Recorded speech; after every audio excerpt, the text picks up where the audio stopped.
The US is losing an information war to alternative media outlets, including RT. That's the message from Hillary Clinton to Congress members who are questioning the State Department's $47 billion budget request for next year. And as RT's Gayane Chichakyan reports, the US Secretary of State says Washington needs to step up its propaganda efforts. Hillary Clinton was defending her department budget in Congress. She says a major reason the State Department needs money is because the U.S. is losing the information war. And among those media who are winning that war, Hillary Clinton named RT. I'll be very blunt in my assessment. Al Jazeera is winning.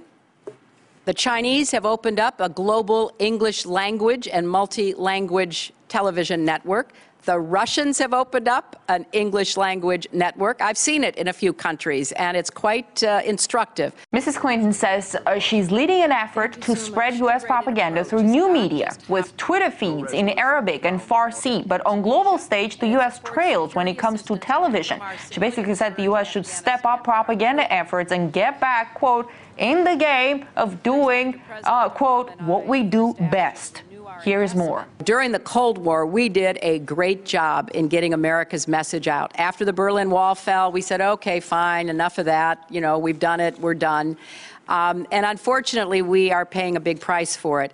And our private media cannot fill that gap. In fact, our private media, particularly cultural programming, often works at counter purposes to what we truly are as Americans and what our values are. I remember having an Afghan general tell me that the only thing he thought about Americans is that all the men wrestled and the women walked around in bikinis, because the only TV he ever saw was Baywatch and Worldwide Wrestling. Some 5 years ago, Western media outlets, including BBC and CNN, basically had a monopoly in the coverage of world news. Things have changed a lot since then. More and more viewers across the world tune into various foreign media to get a fresh take on the events. RT presence on YouTube, for example, is a real hit, almost 300 million views. CNN has something like 3 million. Al Jazeera's coverage of the unrest in the Middle East and in North Africa has outdone the U.S. presentation of the events. While many are happy to see this emerging media variety, the head of a U.S. agency that manages the country's government-run international broadcasting has basically called those foreign media enemies. This Wednesday, Secretary of State Hillary Clinton basically confirmed it, saying that the U.S. is at war, at an information war with foreign media.